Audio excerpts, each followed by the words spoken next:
So, what are the top three survival firearms?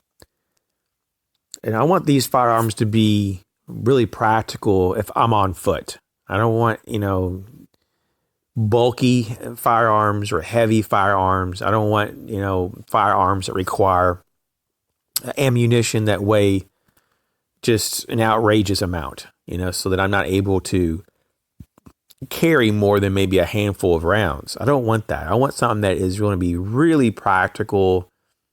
It's something that's suited for a person that is on their feet all day. So I want lightweight, durable, compact form factors. And if I was just regulated down to just three options, and I'm not saying that I would carry all three of these at the same time, but I sure would have a pretty decent selection if I was to have at least these three to pick from. That I feel like in most survival situations, this could get me through a lot.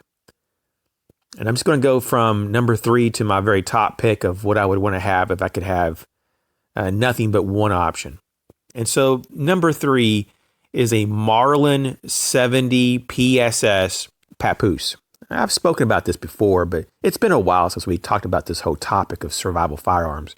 But the Marlin Papoose is really a great option. 3.25 pounds. You can take it down, like the barrel screws off. Stainless steel. It's very durable. It's proven. It's been around for a long time. And it uses 22 LR. I think the standard magazine capacity is 7 rounds. So it's not like a lot, but you could easily carry a few spare magazines. It's very easy to carry 22 long rifle. There's so many different types of 22 long rifle too. And so this is just a really awesome package. If you want, you could also put a scope on this and be able to reach out a little further, especially if you're hunting small critters, small game. In a real pinch, you could even use this for self-defense. Not optimum, but it would be lethal, with good shot placement. So this is my third pick. If I could only have 3, this would be number 3. The next for number 2 would be a custom built, like you get the parts and you put it together, AR-15. And, I've looked at so many, and I've seen other people try out so many different types of variations. I mean, it's just, there's so many ways you could put together an AR-15. I mean, you can just buy one pre-made from your favorite manufacturer. You can piece one together by using all different types of brands. It's almost unlimited. But what I've found, not only just to be the best value, but also to be top shelf quality, is Palmetto State Armory. Some of their stuff is just unbelievable. Well, at least all the stuff that I've have from them are unbelievable. But I would imagine most of it really is, if not all. And that's the PSA, the nitride barrel, the nitride bolt carrier group. I really found that the mid-length gas system is awesome in a 16-inch barrel. I wouldn't want to go much more than a 16-inch barrel. I mean, in a perfect world, I would love to have an 18 or 20-inch barrel, but if I'm going to be on foot and I'm trying to minimize, weight and bulk, 16-inch barrel is fine. But definitely a mid-length gas system with a really good enhanced trigger, it's going to be the way to go. And so you would build this to your needs. You would just build this and you piece it together exactly the way that you would want it. And it is, once again, remarkable of what you can get for the money. You can build a very, very nice AR-15 for not very much money. Sometimes for just the price of just an entry-level AR-15, you can have something that's going to be considered, quite a bit more than just entry-level. So an AR-15. Now, why is this? Well, I think that the 223 or the 5.56 round is fairly capable. It does have limitations, and there's no doubt about it. It's not there's not a lot of mass with the bullet. It's fairly lightweight. It doesn't have tremendous range, but you can definitely reach out quite a bit though and be effective and still be lethal.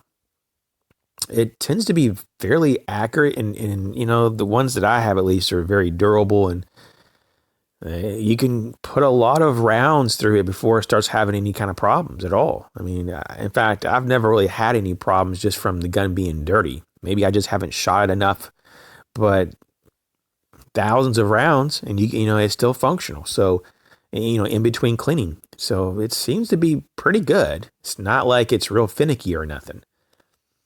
But yeah, definitely, I would try to build a lightweight AR-15. I wouldn't try to like weigh it down with a ton of accessories. I wouldn't put a big old laser on it or this massive scope on there. I would just train with, iron sights, and at the most, I'd probably put a low-key flashlight. I wouldn't do nothing heavy though. And so that's just kind of what I would say would be my second choice, Or if I could only have two things, I would have that as one of them. Now, my top choice here, this is the top pick, and I know what some people are going to be thinking right off the bat. Since it's the middle of December of 2019, you're saying to yourself, well, this gun's only been out for just about a year. It's not been out that long.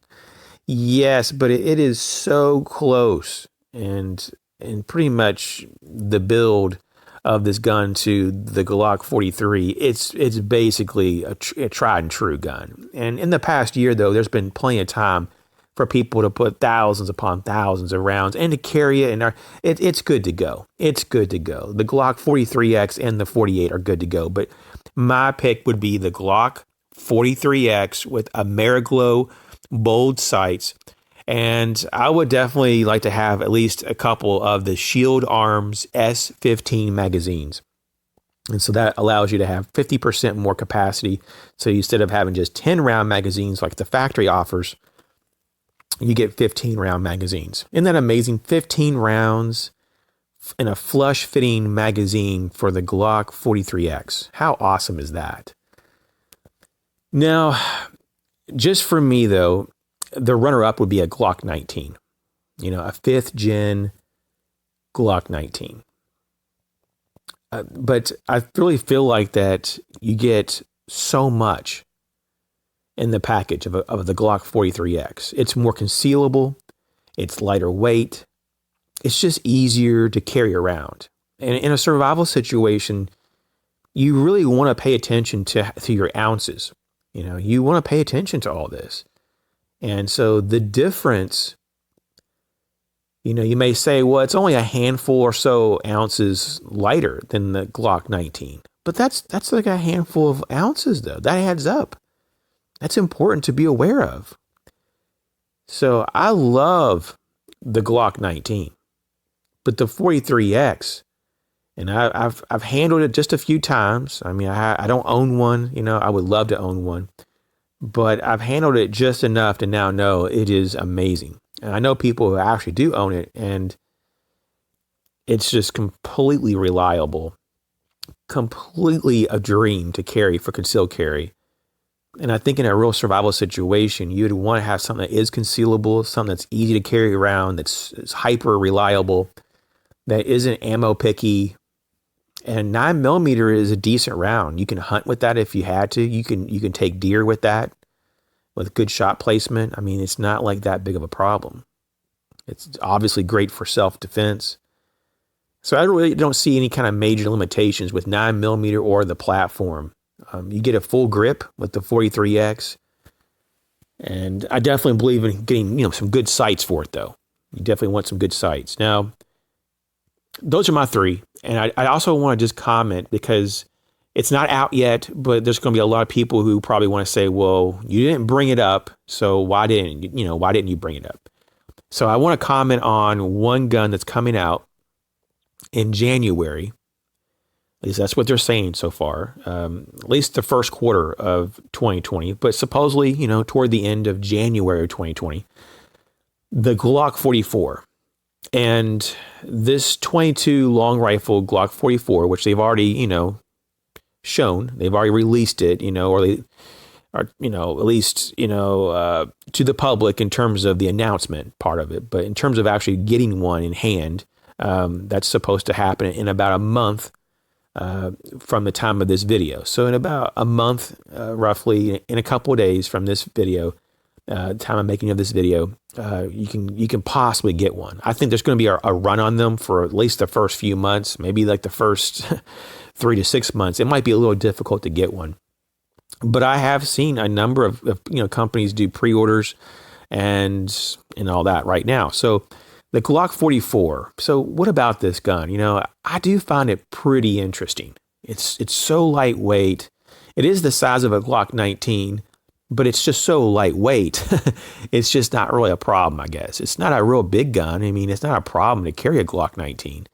It's just, the Glock 19 can weigh quite a bit more than other options. And so that's why I wouldn't pick it first and foremost. But the Glock 44, if you're looking for a 22 long rifle survival gun, and there are definitely some people that look for that and they think that's a high priority. And I have nothing wrong with that. I just prefer, a compact rifle. It's just a little bit easier to get on target, and at least for me to be a little more accurate. But I mean, you could definitely train with the pistol and be proficient in 22 long rifle. But the Glock 44 is really interesting. It's supposed to be the most reliable 22 long rifle on the market, hands down. And I mean, it really is. I mean, it was engineered to be supposedly twice as reliable than anything that's out there. And that comes from Glock themselves. And so, I mean, if that's really true, that it's that reliable and it can cycle pretty much any 22 long rifle ammunition, going down all the way to subsonic, all the way up to hypervelocity, and then it can run a can with no problem, run a suppressor. And they say actually when you run the suppressor on the G44, it's even more reliable than when you don't have it on. It's pretty interesting. But if you have a gun that's that reliable with 22 LR, and you know how easy it is to put a box of 22 LR in a pocket and just forget about it, you could easily carry a few hundred rounds with you. I mean, with no problem. It is something that I think that a lot of survivalists are going to be looking at. And for those trying to put together a survival kit, and they're looking for a firearm to tuck away in that particular kit, I think that the G44 is going to pop up more than what people think to meet those needs. And so maybe down the road, once we really see for ourselves, when this gets out into the general population, people are using the G44, and if it really shows that it is unbelievable, it's a hyper reliable platform, I think that a lot of people may adopt that in their top choosings of firearms for survival. So just wanted to include that. I hope you guys are doing great. I hope you guys are doing good. For those in America that are dealing with these crazy temperatures and all this snow and ice and hail, just be as safe as possible. Just be careful, drive slow, don't rush around. Just try to keep yourself, as healthy as possible. You don't want to get sick. There's a lot of people coming down with the flu in various parts of the country. Just a lot of stuff going on. There's a lot of really bad politics as well in certain states like Virginia. I've been kind of wanting to do a video on that, but sometimes I just have a hard time finding the words that I want to use. And I get on rants and I get upset about things. But just be aware that there's a lot of things going on in Virginia, if you haven't already. And it looks like, I think on the 20th of January in Richmond, Virginia, that they're going to vote on some crazy laws, tyrannical, unconstitutional laws. It looks like there's a high potential that they could be passed. If so, there could be repercussions because of that. I don't think that the citizens of Virginia are going to stand for it, and there may be civil disobedience. There could be some civil unrest. God help us. I hope that's not going to happen. But when you have tyranny, you have to fight tyranny. And so this is something to kind of be aware of. I'm keeping up with it like every day. I spend a couple hours every day keeping up with the news. There's various prepper channels, various militia channels. There's all different types of groups that are really keeping an eye on this and preparing for the possibility that you have to push back and fight a government that's tyrannical. And that's what we're seeing with Virginia. The Democrats have control of the House, the Senate, and the governor. So they are in complete control, and they have intentions to pass unconstitutional laws to infringe upon the First, the Second, the Fourth, and other amendments to the Constitution, and just completely disrespect the Bill of Rights. I mean, just full out. And so they're doing a lot of crazy things, threatening the citizens with National Guard. They're even threatening police officers if they don't comply with these unconstitutional laws.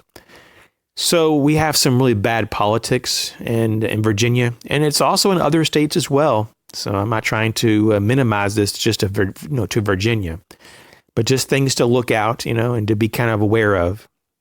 But once again, thanks for checking this video out. You guys take care.